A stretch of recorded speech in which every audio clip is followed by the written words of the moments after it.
Bulletin में सबसे पहले आपको बताएं, मुल्क भर में 65 बरस और जायद उम्र के अफराद के लिए कोरोना वैक्सीन की रजिस्ट्रेशन का आगाज हो गया। वफाकी वजीर असद उमर कहते हैं कि 65 बरस से जायद उम्र वालों को कोरोना वैक्सीन मार्च से लगेगी। रजिस्ट्रेशन के लिए शनाख्ती कार्ड नंबर 1166 पर मैसेज करें। मुआवने खुसूसी बराए सेहत डॉक्टर फैसल सुल्तान का कहना है कि 60 बरस से जायद उम्र के अफराद को बरतानवी वैक्सीन एस्ट्राजेनेका लगाई जाएगी। मुल्क में 60 साल से जायद उम्र वालों की तादाद 85 लाख है। पाकिस्तान को कोवैक्स के तहत एस्ट्राजेनेका की 1,70,00,000 डोजेज जून तक मिल जाएंगी। जून तक 60 साल से जायद उम्र वाले तमाम अफराद और तिब्बी अमले समेत 1 करोड़ अफराद को वैक्सीन लगाने का हदफ है।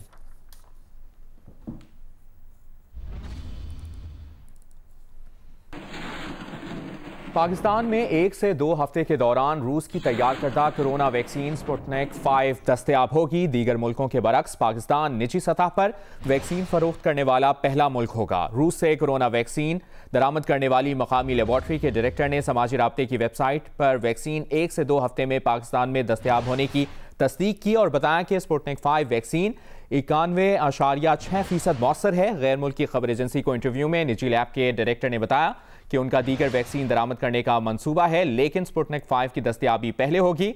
उन्होंने वैक्सीन की दरामदी कीमत या लागत के बारे में कुछ बताने से गुरेज किया, ताहम वाज़ेह किया कि पाकिस्तान में स्पुतनिक 5 वैक्सीन की कीमत आलमी सतह के मुकाबले में ज़्यादा होगी। वाज़ेह रहे कि आलमी सतह पर स्पुतनिक की 2 डोजेस की कीमत $20 रखी गई है, जो 3,200 पाकिस्तानी रुपए के करीब बनती है।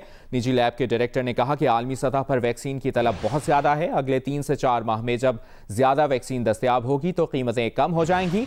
वैक्सीन की मनमानी कीमत पर शहरियों ने तहफ़्फ़ुज़ात का इजहार किया है।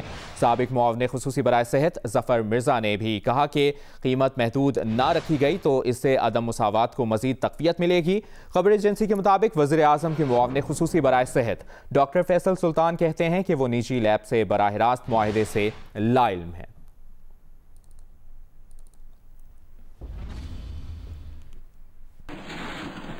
पाकिस्तान ने 4 कंपनीज को कोरोना वैक्सीन दरामद करने की इजाजत दी है। वज़ीर आज़म के मुआवने खुसूसी बराए सेहत डॉक्टर फैसल सुल्तान कहते हैं, हम नजर रखेंगे कि नाजायज मुनाफाखोरी ना हो।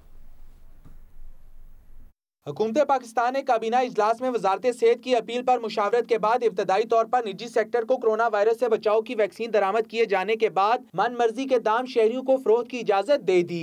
कीमत का तयन न होने के सबब मुनाफाखोरी पर काबू कैसे होगा के सवाल के जवाब में डैप हुकाम का कहना है कि ताहाल कंपनियों को डॉक्यूमेंट मुयस्सर नहीं, न ही आलमी सतह पर निजी सेक्टर की जानिब से वैक्सीन की कीमत तय की गई है। फिलहाल ऐसे शहरी के जो वैक्सीन खरीद कर मुस्तफीद होना चाहें, इनकी सहूलत के लिए निजी सेक्टर को वैक्सीन की दरामद की इजाजत दी गई है। पाकिस्तान से अब तक 4 कंपनियों सिंध मेडिकल स्टोर ने बरतानवी वैक्सीन एस्ट्राजेनेका, AGM फार्मा ने चीनी कंपनी कैंसाइनो, AG फार्मा ने स्पुतनिक 5, जबकि कौमी अदारा सेहत को सैनोफार्म की दरामद की इजाजत दी गई है। मावने से डॉक्टर फैसल सुल्तान का कहना है कि निजी कंपनियों के दरामदी दस्तावेजात का मुआयना लाजमी किया जाएगा। कीमत की हद मुकर्रर नहीं, ताहम नाजायज मुनाफाखोरी पर कड़ी नजर रखी जाएगी। ड्रग रेगुलेटरी हुकाम निजी सेक्टर की दरामद शुदा वैक्सीन की अफादियत और शहरियों को महफूज अंदाज में वैक्सीन पहुँचाने के अमल पर नजर रखने के जिम्मेदार होंगे। मावने सेहत कहते हैं, पाकिस्तान की जानिब से अब तक स्पुतनिक 5, सैनोफार्म, एस्ट्राजेनेका और कैंसाइनो के हंगामी बुनियाद पर इस्तेमाल की इजाजत दी गई है। हुकूमत पाकिस्तान अब तक चीन से सैनोफार्म वैक्सीन की 5 लाख डोजेज बतौर तोहफा हासिल कर पाई है। आइंदा हफ्ते 11 लाख मजीद डोजेज का पाकिस्तान पहुँचना भी मुतवक्को है। चीनी फौज की जानिब से पाकिस्तानी अफवाज को सैनोफार्म वैक्सीन ही बतौर तोहफा भी फराहम की जा चुकी है। कोवैक्स के जरिए एस्ट्राजेनेका की 1,70,00,000 डोज भी रवां साल की पहली सहमाही में पाकिस्तान पहुँचना है। हिलाल अहमर पाकिस्तान के चेयरमैन इब्रारुल हक का कहना है कि भरपूर कोशिश जारी रखे हुए हैं कि 2 करोड़ पाकिस्तानियों के लिए कोरोना डोज जल्द फ्राहम कर पाएं। हुकाम वजारत सेहत का कहना है, कैंसाइनो वैक्सीन के डॉक्यूमेंट पर ड्रग रेगुलेटरी हुकाम के जायजा के बाद हुकूमत पाकिस्तान 2 करोड़ डोज हासिल कर पाएंगे। मावने सेहत का कहना है कि पाकिस्तान की 10 करोड़ की आबादी को कम अज कम भी कोरोना की डोज साल 2021 के इख्तिताम से कबल मुयस्सर करना एक चैलेंज समझ रहे हैं। अहमद सुबहान, जियो न्यूज, इस्लामाबाद। इस बारे में आपको अपडेटेड रखेंगे। अभी आगे बढ़ते हैं, बात करेंगे सेनेट टिकटों की तकसीम पर। PTI तकसीम, फैसल वावडा, सैफ अबड़ो और नजीउल्लाह को सेनेट टिकट क्यों दिए? तहरीक इंसाफ बलूचिस्तान के अहदेदारों के बाद सिंध और खैबर पख्तूनख्वा के अहदेदारों ने भी सेनेट टिकट्स पर एतराज़ात उठा दिए। गवर्नर सिंध इमरान इस्माइल को खत लिख दिया। फैसल वावडा और सैफ अबड़ो को टिकट देने के फैसले को गलत करार दे दिया। कहा टेक्नोक्रेट सीट के लिए नामजद सैफुल्लाह अबड़ो पर करप्शन चार्जेस और नैब केसेस हैं। इन्हें पार्टी में एटीएम कहा जाता है। अगर फैसल वावडा नाअहल हो गए तो सीट खतरे में आ जाएगी।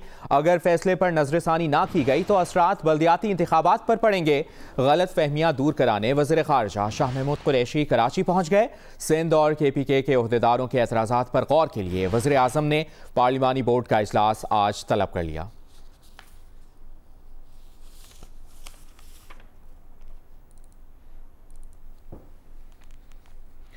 मुस्लिम लीग नून की तर्जुमान मरियम औरंगजेब ने कहा है कि सेनेट टिकट बेचने पर इमरान खान की अपनी जमात ने बगावत कर दी है। अपने बयान में उनका कहना था कि पार्टी बगावत ने इमरान साहब के ओपन बैलेट के शोशे की कली खोल दी है। ओपन बैलेट का शोर इमरान साहब अपनी पार्टी को ब्लैकमेल करने के लिए कर रहे थे। इमरान साहब ने दूसरों पर वोट खरीदो फरोख्त का इल्ज़ाम लगाया और अपना वीडियो स्कैंडल पकड़ा किया। इमरान साहब ने दूसरों पर इल्ज़ाम लगाया और खुद आटा, चीनी, दवाई चोरी में पकड़े गए। मरियम औरंगजेब ने कहा कि इमरान साहब ने दूसरों पर इल्ज़ाम लगाया, खुद गैस, बिजली और LNG चोरी में पकड़े गए।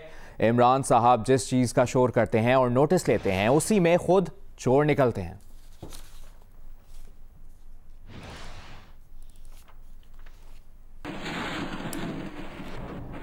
अभी आपको अपडेट करें, तारकीन वतन की $2 अरब तरसीलात की लहर 8वें माह भी बरकरार है। स्टेट बैंक के मुताबिक जनवरी में $2.25 अरब से जायद की तरसीलात पाकिस्तान आई। सऊदी अरब से 55, UAE से 49 और बरतानिया से $30 करोड़ की तरसीलात आईं। रवा माली साल के इब्तदाई 7 माह में $16 अरब 47 करोड़ की तरसीलात पाकिस्तान भेजी गईं। वज़ीर आज़म इमरान खान कहते हैं कि सनती शोबे से तरक्की की मुसलसल अच्छी खबर आ रही है। गुज़श्ता साल के मुकाबले में रवा साल माली साल तरसीलात ज़र की शरह 24% ज़्यादा है। तरसीलात ज़र जनवरी 2020 के मुकाबले में 19% ज़्यादा है।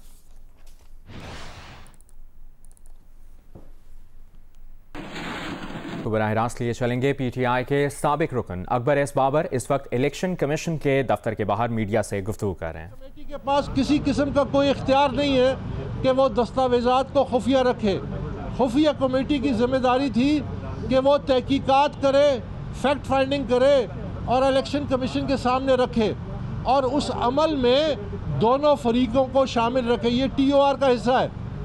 लेकिन स्क्रूटनी कमेटी ने भी ये एक अपने इख्तियार अपने ऊपर ले लिया जो उनके पास है नहीं कि जी हम इन तमाम दस्तावेज़ात को खुफिया रखते हैं। और हम ये इलेक्शन कमीशन के सामने बारहा ये कह चुका हूँ, मैं आज फिर कहूँगा कि इलेक्शन कमीशन इस बात की गवाह है कि 28-29 महीने तमाम दस्तावेज़ात को खुफिया रखने के बाद जो उन्होंने रिपोर्ट स्क्रूटनी कमेटी ने इलेक्शन कमीशन में जमा कराई थी 17 अगस्त 2020 को, उसको खुद इलेक्शन कमीशन ने मुस्तरद कर दिया था।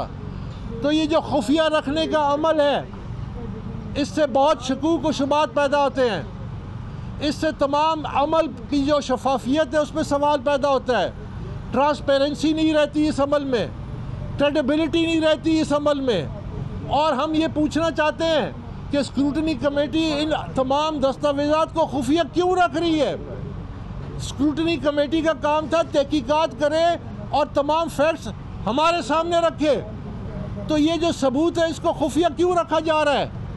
क्यों पाकिस्तान तहरीक इंसाफ को पिछले 6 साल से इमरान खान NRO ले रहा है, स्क्रूटनी कमेटी से NRO ले रहा है और वो हकायक अवाम से क्यों छुपा रहा है?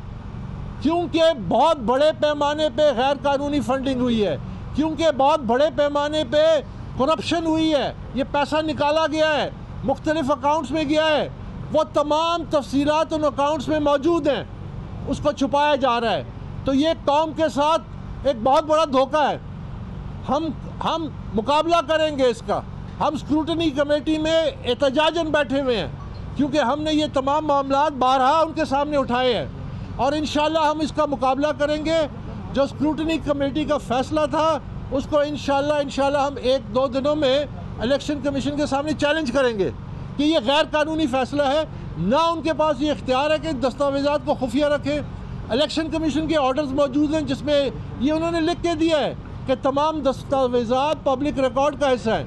हाई कोर्ट में इन्होंने अपील की थी कि खुफिया रखे जाए, मुस्तरद हुआ। तो ये स्क्रूटनी कमेटी के पास ये कहाँ से इख्तियार आ गया कि वो इन तमाम आईनी इदारों से बालातर होके एक फ़ैसला दे कि हम इसको खुफिया रखना चाहते हैं। इसको हम मुस्तरद करेंगे और इसको हम फाइट करेंगे इलेक्शन कमीशन और हाई कोर्ट, चाहे हमें सुप्रीम कोर्ट क्यों ना जाना पड़े। बहुत शुक्रिया। बाबर साहब, सर पीडीएम का भी यहाँ पर कुछ दिन पहले पड़ाव हुआ था, उससे कोई फ़र्क पड़ा है? 2021 में आप देख रहे हैं कि कोई आपको कोई इंसाफ मिलने की तवक्को है? देखिए, मैं इंसाफ के लिए इन्हीं पाकिस्तान के जो इदारे हैं इन्हीं के सामने जा सकता हूँ। ये एक जंग है। मैंने बहुत पहले भी कहा था कि ये जंग एक फुरसुदा निज़ाम के साथ है। इमरान खान तो जब पहले 6 महीने में जब मैंने ये केस किया और उसके बाद वो स्टे के पीछे भागा, कभी हाई कोर्ट में, कभी इलेक्शन कमीशन में, तो उसने तो एक लिहाज से अपनी शिकस्त तस्लीम कर ली। तो इसलिए मैं तो ये अवाम के सामने, ये उनका हक़ है कि उनको हकीकत पता चले। मैंने जब ये केस किया, मैंने किया ही इसी वास्ते था कि मुझे पता चल गया था कि इस मुल्क से एक बहुत बड़ा धोखा होने जा रहा है। मैं उस धोखे का हिस्सा नहीं बन सकता था। लेकिन इमरान खान जो ये दावा करता है कि मुझे मुकाबला करने आता है, तो 6 साल से ये मुकाबले से भाग रहा है और अंपायर की उंगली पकड़ के ये छुप रहा है। ये अंपायर की उंगली इसने पकड़ी हुई है। जिस दिन अंपायर की उंगली इससे अलग हो गई, लोगों के सामने ऐसे ऐसे हक़ाइक़ आएंगे कि दुनिया दंग रह जाएगी कि सच्चाई क्या है। मैं वो जंग लड़ रहा हूँ। उसके लिए मुझे अगर कमेटी से इंसाफ नहीं मिलता, मैं इलेक्शन कमीशन से इंसाफ मांगूंगा। इलेक्शन कमीशन से नहीं मिलता, हाई कोर्ट से मांगूंगा। हाई कोर्ट से नहीं मिलता, सुप्रीम कोर्ट से मांगूंगा।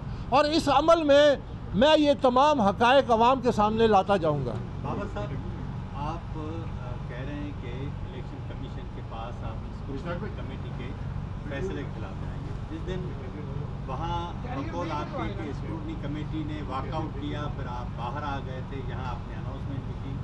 उसी शाम को इलेक्शन कमीशन ने एक प्रेस रिलीज जारी की जिसमें उन्होंने कहा कि ये स्क्रूटनी कमेटी जस्ट JIT है, तो उसके मामला जो है वो बाहर नहीं लाए जा सकते। इलेक्शन कमीशन ओपन हेयरिंग करेगी, उसके बाद लाए जाएंगे। तो उस पर आप क्या कहेंगे? देखिए, इलेक्शन कमीशन का ये ऐलान कि ये JIT है, ये महज एक ऐलान है। वो इसलिए कि जब ये स्क्रूटनी कमेटी तश्कील दी गई तो इलेक्शन कमीशन ने एक नोटिफिकेशन किया था और उसमें लिखा हुआ है कि ये स्क्रूटनी कमेटी है। यानी 27 मार्च 2018 को जब ये कमेटी तश्कील दी गई तो JIT का कोई जिक्र नहीं था। 3 साल हो गए, JIT का कोई जिक्र नहीं था। आज वो इस अमल को खुफिया रखने के लिए उसको JIT का रंग दे रहे हैं। तो JIT में तो MI के भी लोग होते हैं, JIT में तो ISI के लोग भी होते हैं, JIT में तो और तहकीकाती इदारे के लोग भी होते हैं। तो क्या इस कमेटी में वो लोग हैं? और दूसरी बड़ी बात, आप ये जो दावा है कि JIT का, तो JIT का कोई डेली ऑर्डर शीट इशू की जाती है? JIT के इजलास का कोई रिकॉर्ड जारी किया जाता है? हरगिज़ नहीं। यहाँ पे हर इजलास के बाद स्क्रूटनी कमेटी एक ऑर्डर पास करती है जिसमें उस दिन की जो कार्रवाई है वो रिकॉर्ड की जाती है। तो ये हरगिज़ JIT नहीं है। अगर JIT होती तो अभी तक ये मुलाजमीन के सारे अकाउंट्स आवाम सामने ना आ चुके होते। ये तो चंद दिनों की बात है। ये तमाम जो और अकाउंट्स हैं, अभी तक एक बैनुल-अक़वामी अकाउंट PTI का सामने नहीं ले लाए। हमने 6 अकाउंट्स की निशानदेही की है और ये कहते हैं ये ऑडिट करें। ना इन्होंने कहीं बाहर किसी को ख़त लिखा है, ना फ़ॉरेन ऑफिस से रब्ता किया है, ना एम्बेसीज़ को लिखा है कि इन मुल्कों में इनके ये अकाउंट्स हैं। आप इन अकाउंट्स को इनको कानूनी तौर पर इलेक्शन कमीशन में पहुँचाएँ।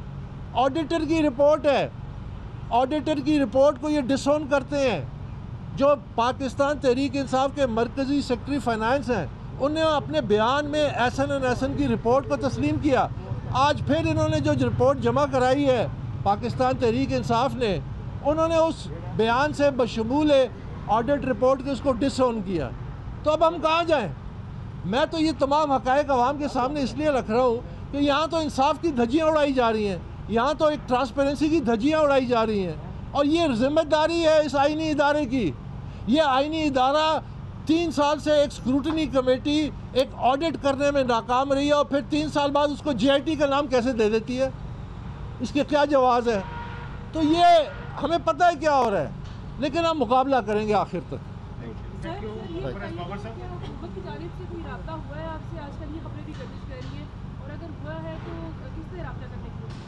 देखिए, मुझे तो जब से मैंने ये केस किया है तो मुझे धमकियां भी मिली हैं, मुझे जान से मारने की धमकियां मिली हैं, इलेक्शन कमीशन के रिकॉर्ड का वो हिस्सा है।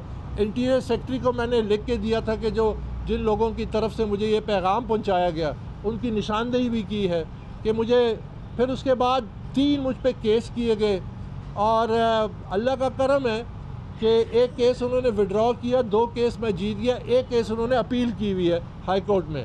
तो मुझे डराने धमकाने, इस केस से भगाने के लिए हर किस्म के हरबे इख्तियार किए गए हैं, जिसमें बड़े बड़े ओहदों की पेशकश भी है। पिछले ही दिनों इमरान खान के एक अजीज़ की तरफ से ये मुझे पैगाम दिया गया कि आपको पार्टी का कौन सा ओहदा चाहिए, आप उस ओहदे की निशानदेही करें, हम वो ओहदा देने के लिए तैयार हैं।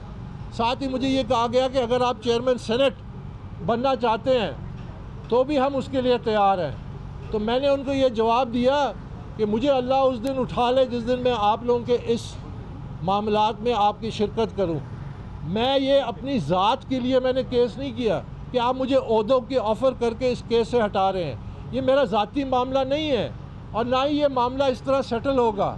ये मामला उसी सूरत में सेटल होगा कि अवाम के सामने तमाम हक़ाइक़ आएंगे, सच्चाई आएगी और ये एहतसाब का अमल पाकिस्तान तहरीक इंसाफ से शुरू होगा, फिर दूसरी जमात तक जाएगा, ताकि पाकिस्तान को एक ऐसी क़यादत मिले जिनको शो ऑफ हैंड्स की ज़रूरत ना पड़े, जो अपनी ज़मीर के मुताबिक वोट दें, जो पैसे ना लें सेनेट के टिकट। जब आप इस किस्म के लोगों को टिकट देते हैं जिस तरह के पाकिस्तान तहरीक इंसाफ ने दिया, जिसको रिव्यू कमीशन में खुद ही उन्होंने कहा कि मच्छी बाज़ार का मंजर था पाकिस्तान तहरीक इंसाफ के टिकट्स एलोकेशन के प्रोसेस में।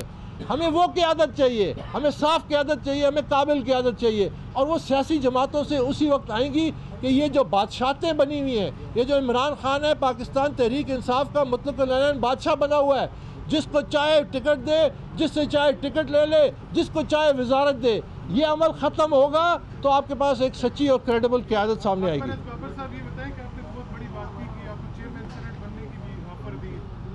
एक ही अजीज उनके नज़र आते हैं जो बड़े एक्टिव है, सैफुल्लाह खान नियाज़ी साहब, तो आप नाम बताएंगे कि उन्होंने आपसे रब्ता किया है, कौन है और देखिए पहले रब्ता हुआ था? ये रब्ता मेरे ख्याल एक हफ़्ता 10 दिन पुरानी बात है और उनकी जो तफसीलात हैं, अगर PTI वाला कोई समझता है, अगर उसको शक है कि मैं ये सियासी कोई शोशा छोड़ रहा हूँ, तो वो मेरे पास आए, मैं उस शख्स का नाम, उसकी टेलीफोन कॉल, उसकी ड्यूरेशन, वो तमाम डिटेल्स उस शख्स से उनकी बात भी करा दूंगा कि आया ये मेरा जो दावा है ये सच्चा है कि नहीं। लेकिन उनका नाम अभी जाहिर करना ये मेरे लिए मुनासिब नहीं है कि उन्होंने मुझे इन कॉन्फिडेंस ये सारी बातें की थी।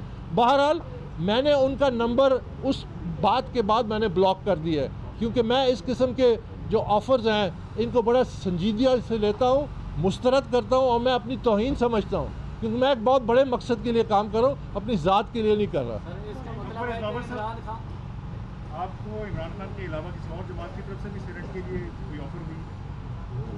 क्योंकि वो तो बहुत सपोर्ट करते हैं। अभी ये जो इस वक्त सेनेट का अमल चल रहा है इसमें तो ऐसी कोई ऑफ़र नहीं हुई, लेकिन कुछ अर्सा पहले पिछली दफ़ा जब सेनेट के इलेक्शन हुए थे उस वक्त ऐसी ऑफ़र हुई थी। लेकिन मैं तफसील में इसलिए नहीं जाना चाहता, कि देखिए कि जो लोग आपको इज़्ज़त देते हैं, इस तरह फ़ोन करते हैं या दावत देते हैं, लेकिन मेरे लिए मुनासिब नहीं है कि मैं उनका, बहरहाल ऐसे ऑफ़र्स हुई थी। सर इसका मतलब है कि इमरान खान आपके बारे में अच्छा सोचते हैं, आपको कहते हैं मेरे साथ हो, चेयरमैन सेनेट हो, तो इस पर क्या कहेंगे? या वो सादिक संजरानी साहब की तरह उस जगह पे आपको बिठाना? वैसे देखिए, मैं अल्लाह पाक मुझे ऐसे अमल से दूर रखे जिसमें मैं कोई सौदेबाजी करूं, जिसमें मैं इस केस के बदले अपनी ज़ाती कोई मफाद के लिए कोई चीज़ हासिल करने की कोशिश करूं। मैं इस नस्ल का नहीं हूं, मैं इस तुख़म का नहीं हूं। मैं एक बड़े मकसद के लिए निकला हूं, जिस मकसद के लिए हमने ये पार्टी बनाई थी, एक बहुत बड़े मकसद के लिए बनाई थी, और इस पार्टी को उस मकसद पे दोबारा लाना और उसको साफ़ करना, शफाफ करना और पाकिस्तान की कौम के सामने एक अच्छी क़यादत को सामने लाना, ये हमारा मकसद था। मैं उसी मकसद पे जुड़ा हूँ, मेरी कोई ज़ाती ख्वाहिश इस सिलसिले में नहीं है। बहुत शुक्रिया। Thank you sir.